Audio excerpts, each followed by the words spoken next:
Here he is, the now third-year head coach of the Los Angeles Chargers. Couple of strong seasons to get his coaching career started. He's Anthony Lynn. Coach, welcome back to the program. How are you? I'm doing fine. How you guys doing? Oh, we're doing great. We're doing great. Coach of the year. And you know what? He's not just saying that. Coach of the year. He panders to everybody else, but he was arguing for you to be coach of the year back at the end of the season. Yeah, you're the man. I appreciate you, but Coach Belichick gets my vote. Well, I mean, I feel like he's like in that LeBron James, Michael Jordan thing where you can go, I think he can win the MVP every year. I mean, it is pretty remarkable, right? It really is. We're just watching greatness right now. Yeah. What did you learn going against him, or through the years, and even of course in the divisional playoff game? Being in that division, you learn a lot going against them and how they win. And we were playing them again tomorrow. We'd probably play them a little differently. Right, but, right. I don't want to talk about what we would do differently right now. Yeah. But, they're really good at just being very game plan specific. They come out each week with a different game plan. Their players are very smart. They can adapt, and it shows they got the best quarterbacks that's ever played the game. Yeah, yeah. You guys had an amazing season this year away from Los Angeles, undefeated in every game that wasn't played in L.A. except that last game. Is there something about playing in New England, something about Gillette Stadium, or was it just the opponent that day? No, they are tough to beat at home. They have some record that hadn't been beat at home in a while in the playoffs, but they were just tough to beat that day. They were more prepared than we were, and our guys, they worked hard. We met, we did all the things we've been doing, but they made the plays we did, and they jumped out on us. 35-7 the first half. The second half we came back. We outscored them 21-6, but we made some adjustments, but it was a little too late. You were second best record in the AFC. Are you one of those guys? Because I know there was people arguing out there that, they need to, fix this reseeding thing. It's not fair that, you got to go on the road the first week and you got the second best record in the conference. Are you good with it being status quo? I'm fine with it status quo. You win your division and you do have a home game. So we had a chance to win our division, and it slipped away from us. Yeah, it's a tough division. I knew you'd say that. Tough division going forward, and you had to deal with Patrick Mahomes this year. You beat him in his own building, but what was your impression of him from the standpoint of seeing film and getting ready to face a guy like that live in a game twice this year? Well, I tell you, Andy Reid and Eric Bieniemy did a heck of a job. I knew he was a heck of a football player, but I didn't see this coming so soon. And the things he did on the football field this year was just unbelievable, watching that young man play. How much more prepared were you the second time around? Because you guys were the first victims of Mahomes mania week one, right out of the gates. Victim. Well, but you were the first ones to see it, right? Here comes Mahomes, and everybody wakes up to him. The second time around, what was different for you after being able to study a full season? Well, just having time to study their whole team. They have weapons everywhere. Yeah. And Tyreek and the tight end, Kelsey. So we just, we had a better plan. They did jump out on us. We had to come back from behind to win that game. Right. But our guys, they just played hard. We executed down the stretch, and we didn't turn the ball over. Yeah. That was key for us. How about players playing basketball? How do you feel about that? Derwin James giving tomahawk slams, which was actually that was unbelievable. Pretty nice. I would have gave it a 10. Right. Yeah. But it's. Do you care? Skiing, riding motorcycles, basketball. Some guys do that for charity. They're raising money for great cause. But just to go out and just to do it, we'll talk about it. Yeah. I'll talk about it with DJ, but we have to be careful. You will be. You'll say something to him.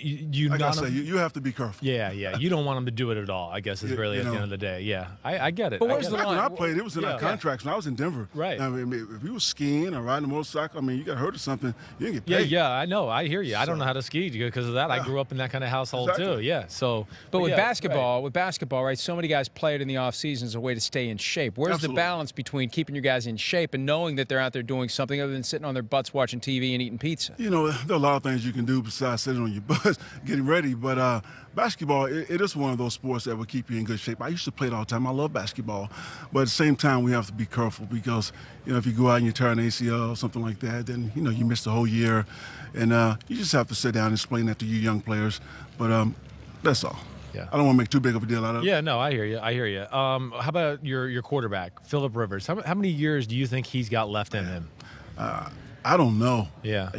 I thought he looked better in 218 than 217. Right. I'm talking about from a movement and just strength of arm. Sure. So I thought he got better. Yeah. If he just continued that trend, who knows? Do you ever tell him to move closer Like, does he enjoy doing these 2-hour drives each way every day? You know what? I drove when I worked for the Cowboys. I drove an hour and 15 minutes to work every single day. Wow! So that my kids could go to my high school where I grew up. Okay. And so his ride is about an hour 30. And when you look at his mobile office, the work that he's getting done while he's in the vehicle, Yeah. it's pretty a lot. impressive. It's really impressive. Yeah. And, Coach, it's amazing you say that he seemed physically better this year because he's in that sweet spot where he's seen it all. So you become essentially the offensive coordinator on the field because there's nothing they can show you haven't seen. And it's a question of hanging on physically once you get to that point where you can look across the line and know what's coming. If you're actually getting better, then who knows? He may have several years left in the tank. You know, that's what I'm saying. I mean, you look at Brady. Brady's 41 years old. I mean, from my view, he looked like a 21-year-old. Yeah, right. You know, but Phil. I mean, he's not turning the ball over. He played at a Pro Bowl level. He's moving around in the pocket. He's escaping. He's throwing on the road. I mean, he looked good. Yeah, he's a baller. And I got to tell you, when my first year here, I'm watching him in practice, and there's some times I'm thinking we got to start looking down the road for our next guy. Right. But that never crossed my mind this year. Right. Well, what would be your preference, just along this same conversation? Would you rather have a quarterback and draft him at some point here during the Phillip Rivers tenure to where he gets a year behind Phillip, or do you not worry about that and just go when Phillip's done, then we'll figure it out from there? You know, we have Cordell Jones on the roster right now. Geno is an unrestricted free agent, Right. Not sure yet. But whoever we bring in, sitting behind Phillip Rivers, I mean, it's an advantage for them. Yeah. Because he can teach them so much about being a professional quarterback in this league. Yeah. What's the one thing about Combine Week that you look the most forward to? Just the first exposure, you know, getting to see the guys. You watch them on tape. You come here and see if they do anything to validate what you saw on tape. You meet them. You watch them compete and work out. That's about all I get out of it. What about when you get them in the interview room with them? What's your style and strategy to get through whatever preparation? Because they all have preparation now. They all know what they're supposed to say. They're well prepared. How do you bust through that and get to the real guy? You know, you have to be careful busting through that to get to the real guy, because if you ask a question that's not appropriate, now they go back and tell the agent and it gets out. Right. And so, you know, I think you see that happening every year. But you really want to pick his brain to see what he knows football-wise, and just see where he's at football IQ-wise. Can he learn? How fast can he learn? What does he know? I get to know them when I go see them. I go visit a guy at his college. Well, I take him to dinner. At some point, he lets his guards down, and then you really get to know the young man. Yeah, yeah. Hoosiers, you like that movie? Hoosiers, We're in Indiana. absolutely. Yeah, you like Absolutely, Hoosiers? Okay, yeah. I want to check. Would you kiss the bricks on the ground if you won the Indy 500? Would you do that? Like, you know how they do? You would? Absolutely. Damn, I wouldn't. Absolutely. Most people would. You're the only one. I just who wanted to would. make sure. I Yeah. mean, I don't know. think everybody's going to say yes to both of those questions. Really? You They think like so? Hoosiers and no, they kiss not the everyone's bricks. going to say yes to Hoosiers. I know a lot of people that think Hoosiers is overrated, so I wanted to make sure I got It's a great movie, man. It's a great movie, Great right? movie. Okay, I just wanted to make sure. How much are you looking forward to getting into a new stadium? Getting away from that 30,000-seat soccer stadium you guys are playing You know, I've gone down. I've taken the coaches to see the new stadium this offseason. I'm going to take the players down to see it. It's an iconic stadium. Can't wait to get there. But right now, I mean, the place we're playing right now, you can't ask for a better place to watch an NFL football game. You know, some people may never have this Not a bad experience seat, again. right. It's not a bad seat in the house. Yeah. There's something about LA, though, and I think it's because there was no team there for 20 years, so you have pockets of fans that have gravitated around all the other teams. So whether it's the Rams or the Chargers, you guys have a home game, you have to worry about the fans of these other teams who are in LA because there was no team there for 20 years flooding the stadium. You see that, and I think LA is a great place to visit. If you're coming from Philadelphia, for example, you know, if you're going to go watch your team play, California's not a bad place to go watch them play. You got great weather, you got beaches, so you get some of that. You got some young personalities on your team. Pretty cool. Like Oh, yeah. ASAP, right? ASAP, which is Melvin Ingram, any squad, any place. How did that kind of come about? Was that coach thing, or did the players kind of come up with that? Melvin probably came up with that. Melvin probably did. Knowing Melvin, you know. Yeah, I do. I know him a little Melvin's bit. a little bit of an entertainer. He has is. his own music. We come out in pregame. We come out in pre-practice. Sometimes we'll play some of Melvin's music. You know, he records in Florida. So, Is that right? Yeah, and he's not bad. He's not bad at all.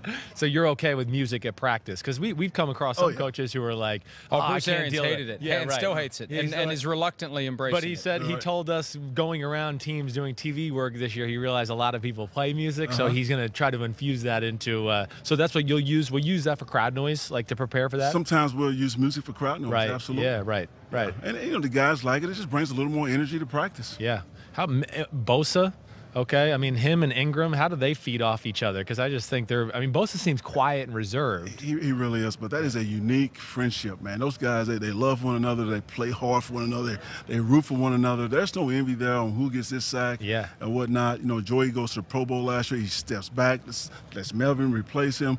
But those guys, it's really neat to see them compete, but pull for one another at the same time. Yeah, yeah. I know injuries aren't an excuse, but do you ever catch yourself wondering if we could just get one of these years where we just get lucky and everybody stays healthy? The sky's the limit for this team. You love to see your guys stay healthy, absolutely. But around the league, there's injuries everywhere, so you definitely can't use that as an excuse. But we always have to be prepared for when a guy goes down, next man up mentality. And I thought this year our guys did an outstanding job of next man up, especially on the defense side of the ball. Right. At one time we lost 5 key starters, and you couldn't tell it. Yeah, no, it's an impressive team. And last question before we let you go, I just how about the rebound effort? You get to see this Lamar Jackson, this running game, everything, and then you get your first playoff win off of that. What was that like, and what was that like facing that defense or that offense for the second time? The more you see that, I think the better you get, because you don't see that type of offense every single week, Chris. You're right. And it really caught us off guard the first time, and we didn't have a lot of time to prepare for it. Yeah, right. It was a Saturday night game. Yeah, so we were definitely more prepared in the playoff game. Yeah. Well, hey, Coach, we're big fans of what you're doing. We think you're one of the best coaches in the NFL already after only a couple of seasons, and we believe the sky's the limit, and we look forward to watching you reach for those heights. I appreciate it. All right, look forward to talking to you soon. Thanks, man. Hi, I'm Mike Tirico, and thanks for watching. Make sure to hit subscribe for the latest news and highlights from NBC Sports.